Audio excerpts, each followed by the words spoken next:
Bismillahirrahmanirrahim. In the name of Allah, the most beneficent and the most merciful.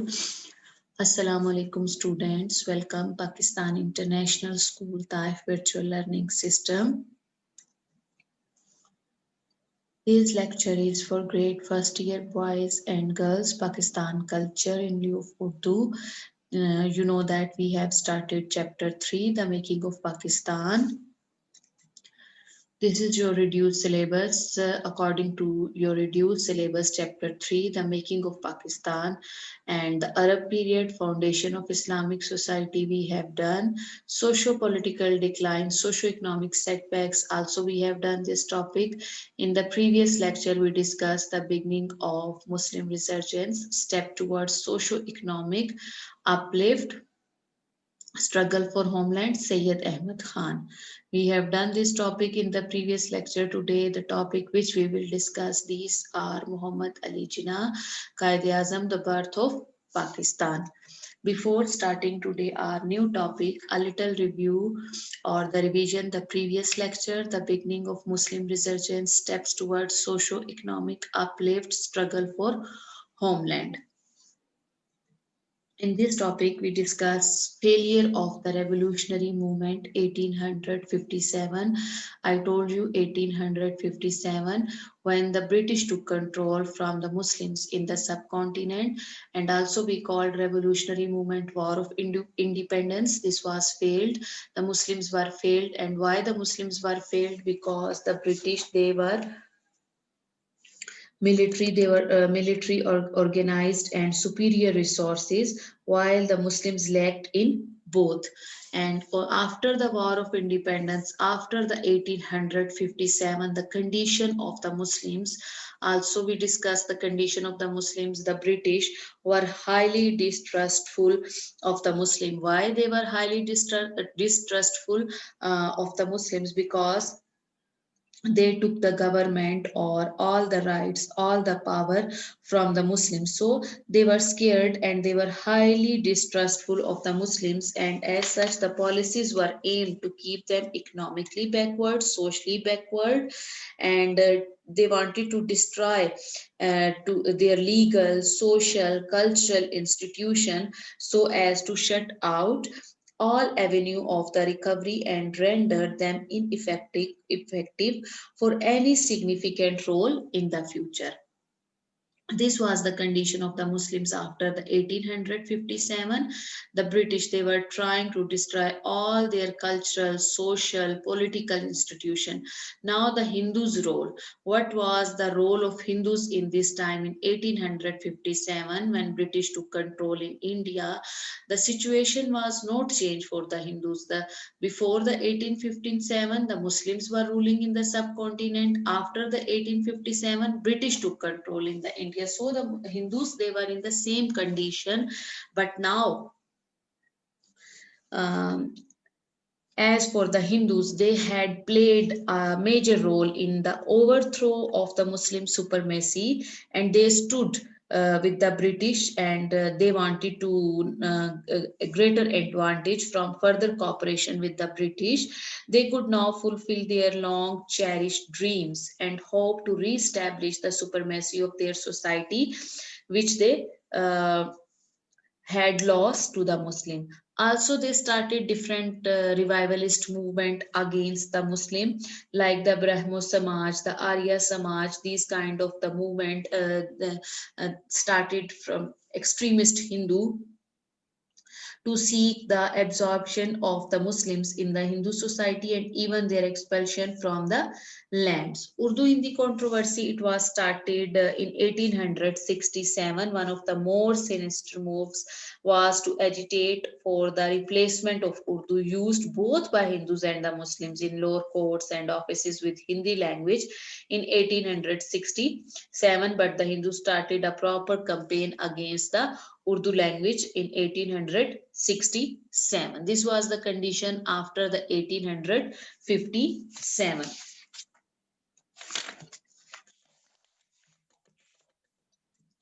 Sir Sayyid Ahmad Khan, I told you what was the condition on that time after the After the War of Independence, 1857, Indian authority was shifted from the Muslim to the British. Hence, as a result of, I told you, failure of the War of Independence, 1857, or the Revolutionary Movement, 1857, this great debacle shook the entire structure of the South Asia social, political life to the depth of its root. This course of events gave birth to a person like Sir Syed Ahmad Khan. Sir Syed Ahmad Khan had stood by the side of the British during the War of Independence and saved the lives of many English gentlemen and their families. This had not happened accidentally. He had done all this with full commitment, and Sir Syed Ahmad Khan conciliatory efforts taken collectively, and we called also its Aligarh movement, and Sir Syed advised the Muslims to pay their attention only education, and also Sir Syed took different kind of steps for the Muslims education. He started different schools and madrasas in the different areas. Aligarh School, Aligarh College, then different madrasa like Muradabad, Ghazipur. These are the Sir Syed educational efforts which he did for the Muslims.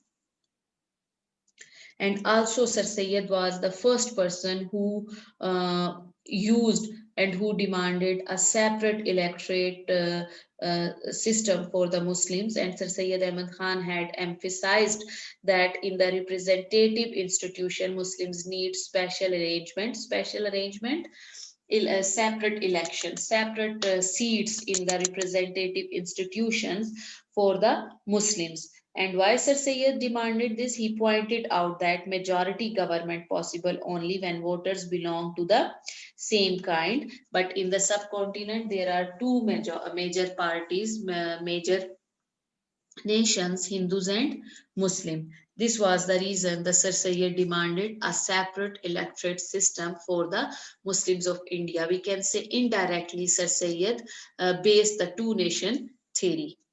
Today our topic is Muhammad Ali Jinnah. We will discuss now in detail. However, now you know the situation and what was happening in the subcontinent. Now, however, the Muslims politics received new orientation, new direction when Muhammad Ali Jinnah, an astute lawyer, politician, joined the Muslim League in 1913. It can be asked in MCQs when Quaid-e-Azam Muhammad Ali Jinnah joined Muslim League in 1913. Quaid-e-Azam joined Muslim League and he started his political services for the Muslims, and already distinguished for the great service to the Muslim through his Waqf bill. Also, it can be asked in MCQs when the Waqf bill was passed in 1911. He changed the course of the history through his memorable Lucknow Pact 1916. What was the Lucknow Pact 1916?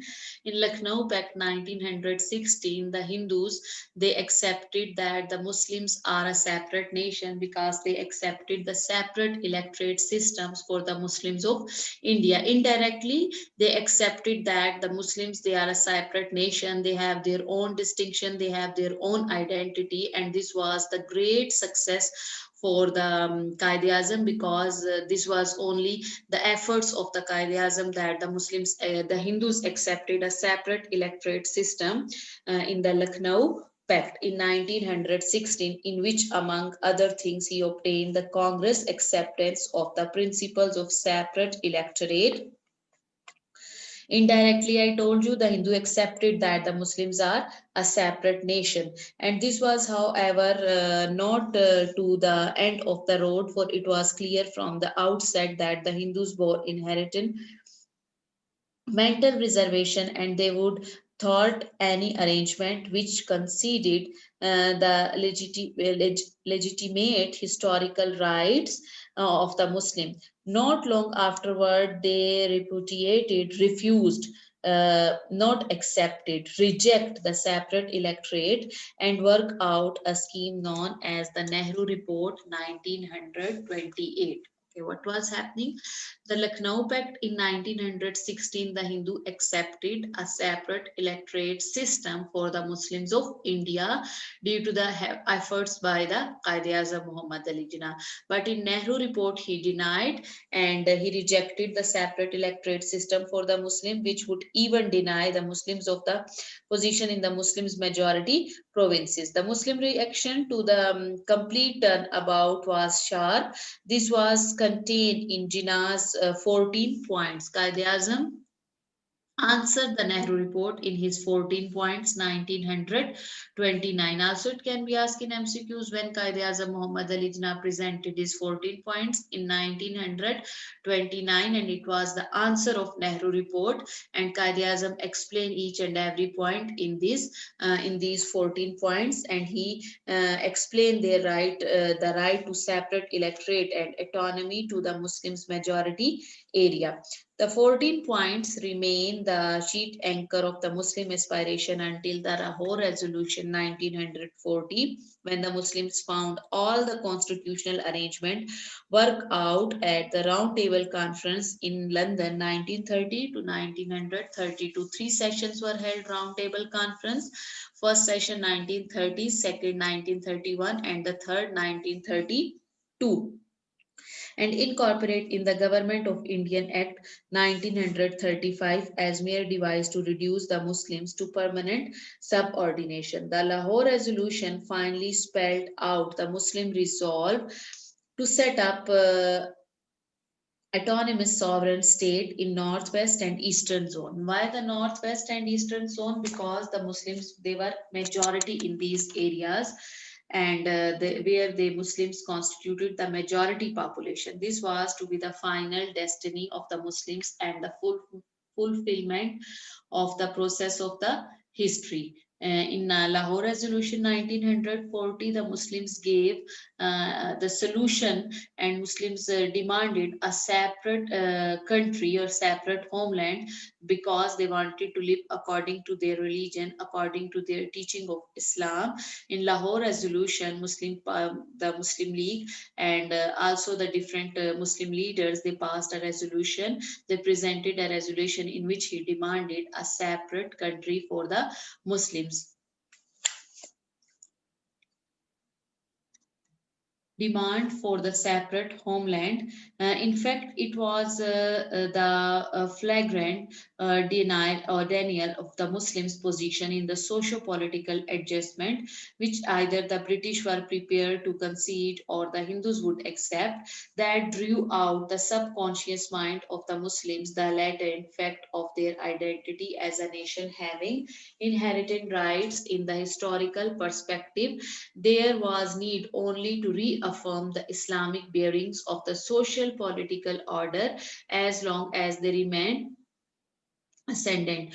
But in the context of the vastly changed situation after 1857, faint, weak expressions of Muslims' nationhood as distinct from that the Hindus came to be put across for equitable social political adjustment. And I told you, Sir Syed Ahmad Khan, the first person, the two nation theory concept, how?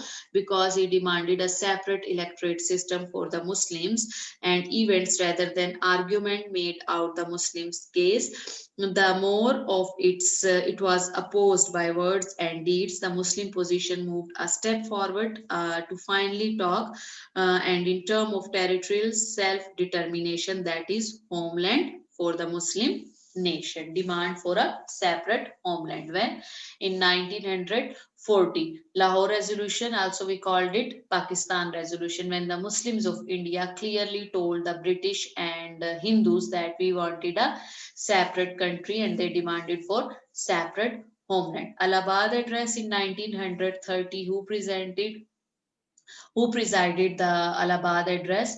Allama Muhammad Iqbal explained the also Allahabad address in 1930, and he presided this address, Allahabad address. While Mr. Jinnah was working out the Muslim cause in precise constitutional term, it was the poet, national poet, philosopher, Dr. Muhammad Iqbal, who formulated the rational reasons, logic basis of Muslim aspiration through his political philosophy. In his presidential address at the Muslim League session, it can be asked in MCQs at Allahabad in 1930. Who presided this address? Allama Iqbal. When? In 1930. Where? At Allahabad. He explained this point: the religious ideal of Islam is organically related to the social order which it has created, and the rejection of the one will eventually involve the rejection of the other. Therefore, the construction of the polity on India national lines, if it means a displacement of Islamic principle of solidarity, is simply unthinkable to a Muslim. This is a matter which at the present movement directly concerned the Muslim of India.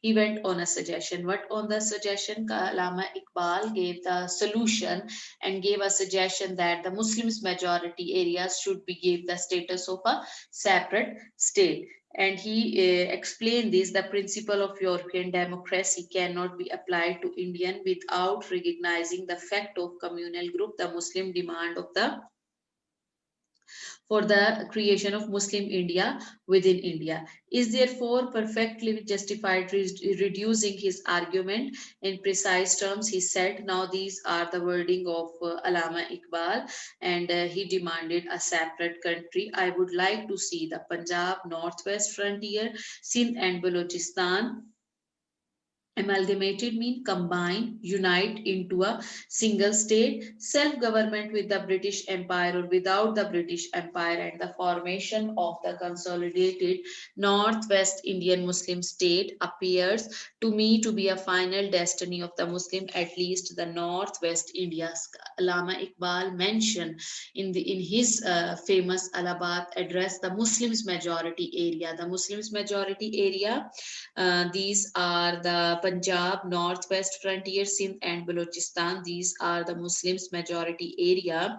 And what he said, that it should be united into a single state, self-government within the British Empire or without the British Empire.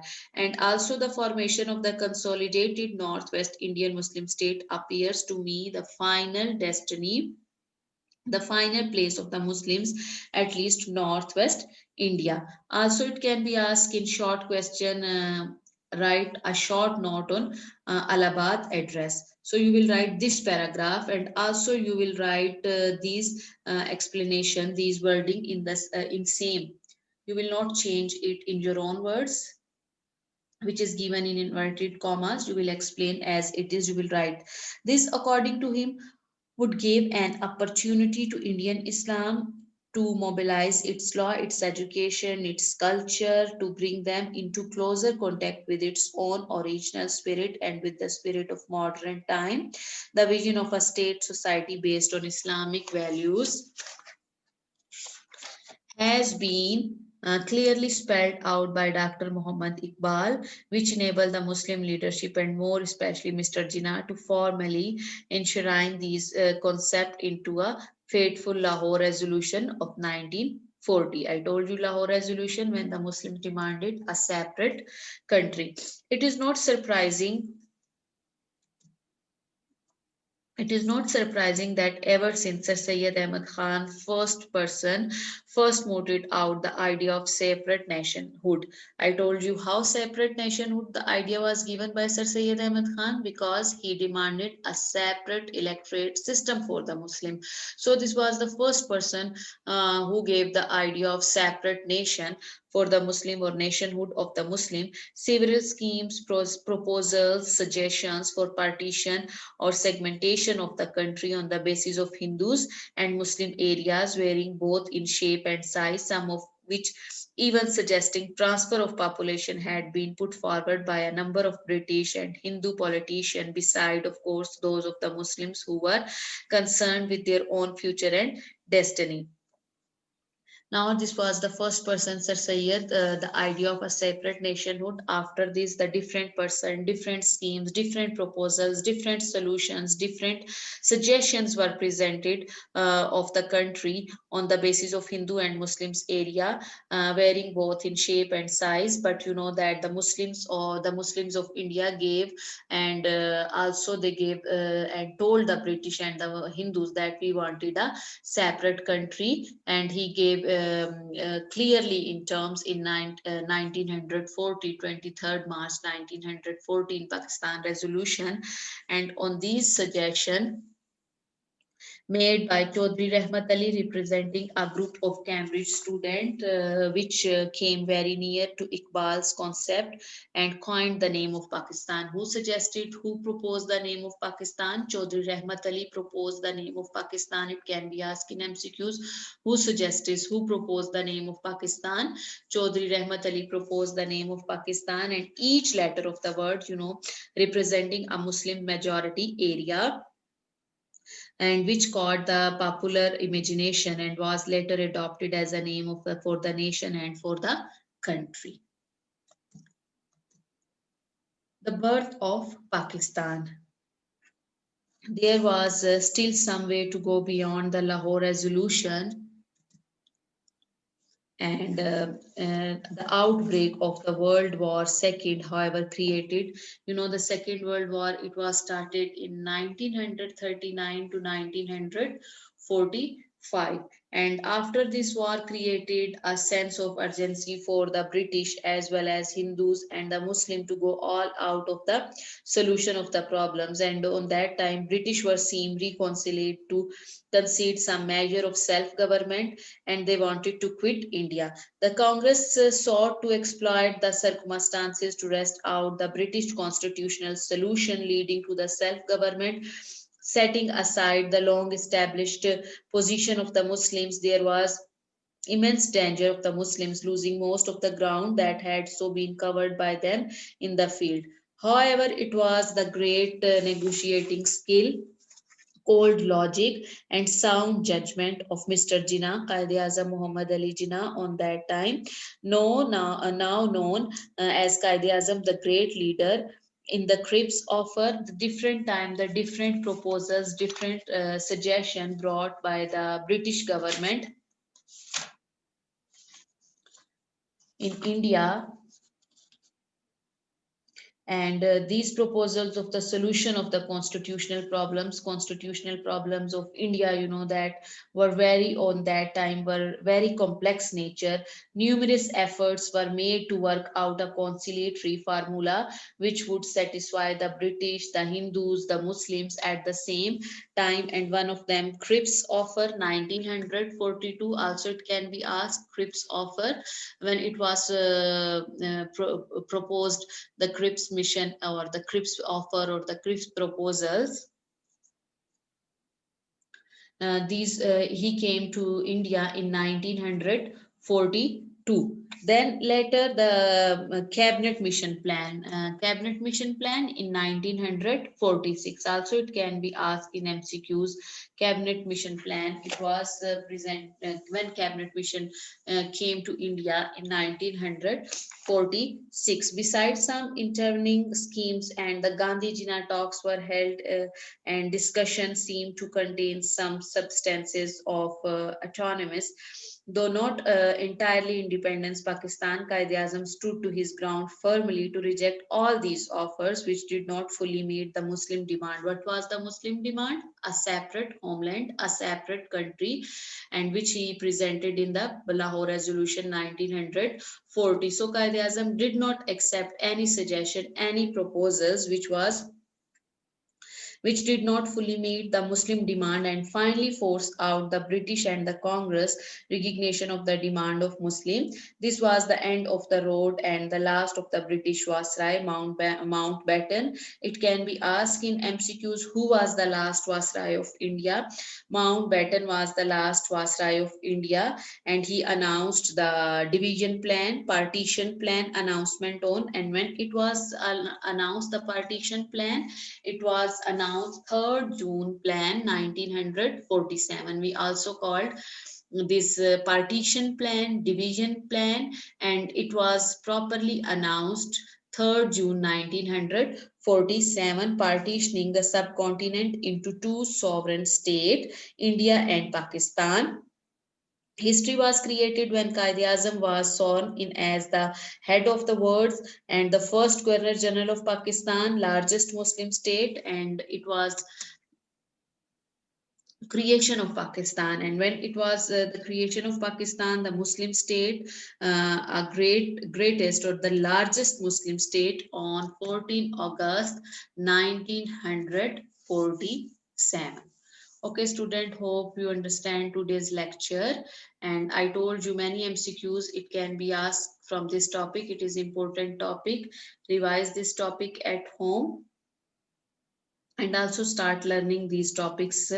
And in the next lecture, we will discuss the short question answers and MCQs, short question answers and long question answers from this chapter. Thank you, student. Have a nice day.